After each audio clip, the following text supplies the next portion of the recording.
A cross-section of a coiled leaf from a water lily plant. This plant has floating leaves that uncoil to form a flat structure on the surface of the water. In this image, the plant cells can be seen as rectangular shapes inside the leaf. They contain chlorophyll, the green pigment used to convert sunlight into energy during photosynthesis.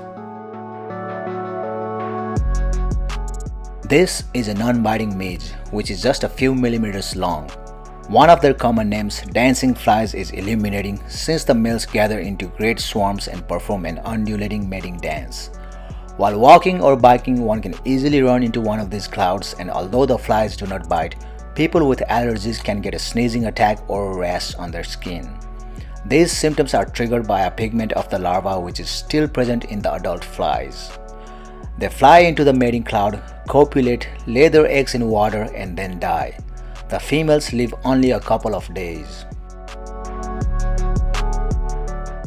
These are spores of fungus that causes athlete's foot on the skin of a human foot.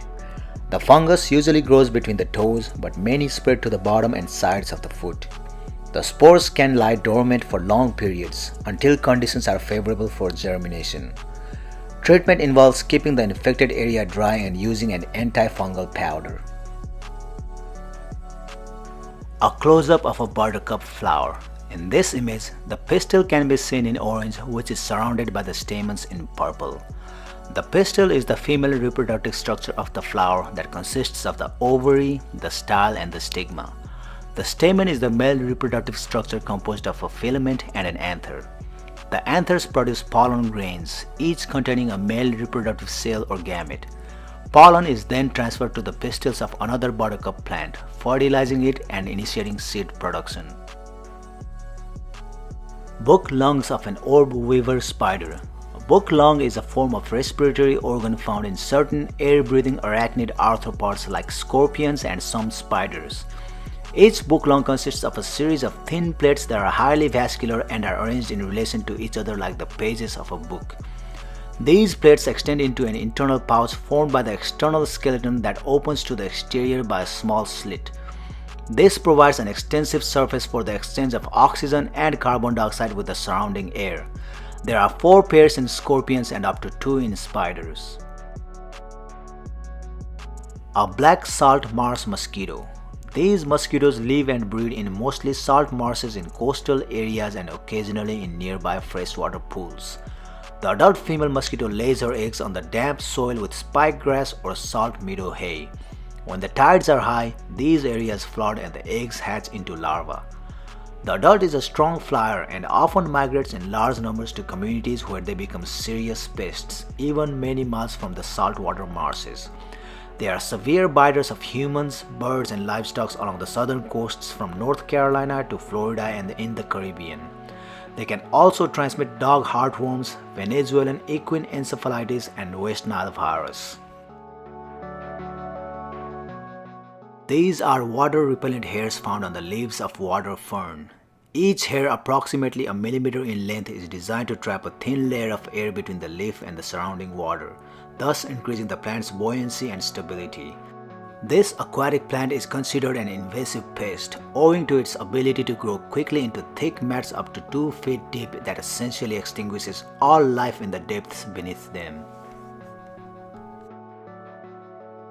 This image shows a sebum, a natural oily substance produced by a sebaceous gland attached to the hair follicle. The sebum can be seen at the base of a hair in yellow color on the surface of the skin. Acne is a skin condition that occurs when dead skin cells and sebum clog hair follicles. This is a micropillar compression test on a micropillar built from a multi-layer stack of different coatings. These tests are done in order to precisely quantify various mechanical properties of materials on the micro scale. Acidobacter is a genus of bacteria which oxidizes ethyl alcohol to acetic acid. Acidobacter is used in the manufacture of vinegar, grown as a film on the surface of beer wort, pickle brine, and fruit juices, when they are commonly known as mother of vinegar.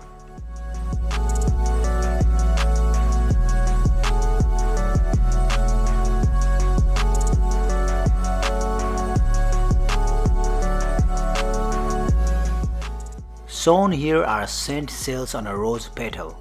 The scent of a flower is produced by aromatic oils produced by cells on the petals. A zebra long-winged butterfly egg. The orange color of the egg serves as a warning to predators as the egg contains cyanide and other toxins. These are retroreflective beads on a fabric. Retroreflection ensures better visibility in dark, twilight or other low light conditions, and very little light is lost due to lateral scattering. A layer of micro-sized glass beads seen here in green mounted on a layer of material is used to obtain retroreflection. Retroreflection means that most rays of light striking a retroreflective surface bounce back in the direction they came from. Surface density and size distribution of the glass beads are critical to retroreflection. The diameter of these glass beads is typically about 50 micrometers, and specific patterns can produce reflective logos. Malaysian orchid mantis. This mantis is found in the rainforests of Southeast Asia and the Indo-Australian archipelago. They have a color and body plan designed to blend them in with the flowers they typically live on. Although a carnivore and an impressive predator, this mantis is completely harmless to humans and a beneficial species in that it eats many harmful insects, including the gypsy moth caterpillar, many aphids, flies, mites, grasshoppers, etc. Also, when an individual comes upon another mantis, it will show cannibalistic behavior. Instant mashed potato flakes, showing flattened starch granules which are the major component of the flakes.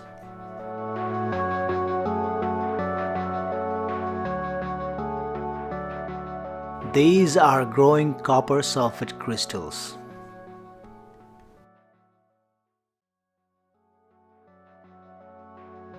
Seen here are flu or influenza virus particles on red blood cells. Flu usually causes lethargy, aching muscles, fever, and nausea. Some strains, however, develop into far more serious forms, and epidemics in the past have killed millions. A bee's antenna is packed with thousands of sensory cells. Bees use their antenna to smell, taste, and hear, as well as to detect changes in temperature, wind, and humidity.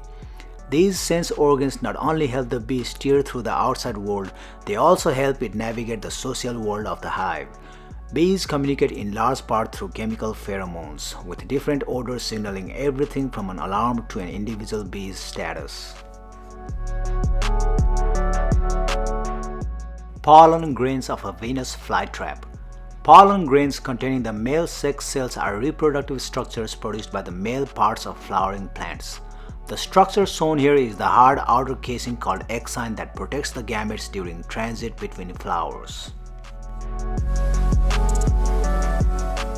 This is a broken eyelash hair. As we can see, the hair in purple is growing from a follicle in the underlying layer of skin surrounding the eye. The portion of the hair protruding from the skin is made up of dead tissue and the protein keratin. Eyelashes protect the eye from debris. They are sensitive to being touched, thus providing a warning that an object is near the eye, which is then closed reflexively.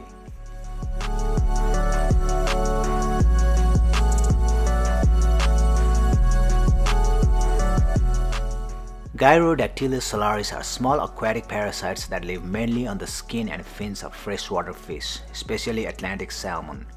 They feed on mucus and epithelial cells and can move freely on the host. They are the only parasitic worms that reproduce in situ on their host and give birth to live young nearly as big as themselves. In the meantime, a further generation is already growing inside the neonates. Large numbers of parasites therefore build up very rapidly. These are rows of solder bumps on a substrate. Solder is a metal alloy that is melted to join metallic surfaces. The process is known as soldering. The type of alloy used depends on the metals that are to be joined. Alloys with low melting temperatures are known as soft solders, and those with high melting temperatures are known as hard solders. This image shows the boundary between the yellow dentin, which is mineralized connective tissue found under a tooth's enamel, and the pulp.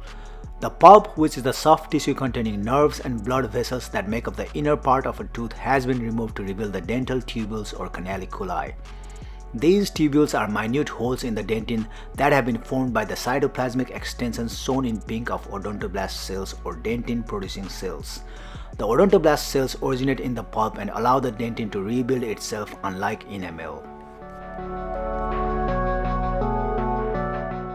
This is a hoverfly.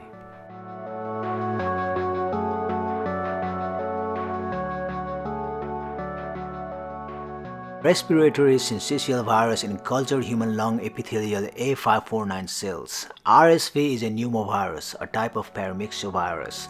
It is a major cause of respiratory tract infections in humans and is the most common cause of bronchiolitis and pneumonia among infants. The cross-section of a leaf of the Helleborus niger, commonly known as Christmas rose.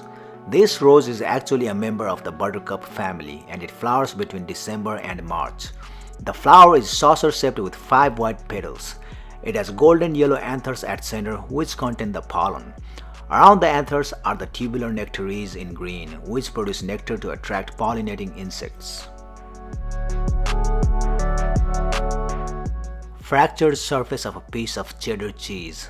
Also seen are small yeast cells contaminating this piece of cheese. Cheddar cheese is a hard cheese prepared from cow's milk by a process called cheddaring, a method originally from Cheddar in Somerset, England. A wolf spider showing its eyes and large mandibles.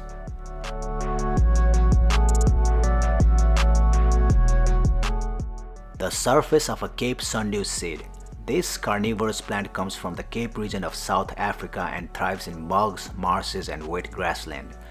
In the spring, it grows a long leafless stalk which produces pretty 5-petaled pink flowers which open one by one up to the tip of the stalk. Unlike the British species, it is not dormant during the winter. Sundews secrete a sticky substance on the trichomes or hairs on their leaves. And an insect is lured onto the dew-like liquid, and when it struggles, more sticky hairs will touch its body and it will become more entrapped. The leaf curls around the insect and slowly the plant's digestive enzymes will break down the soft parts of the insect's body. The leaf will then uncurl and the husk of the insect will be blown away. These are bristles on a toothbrush.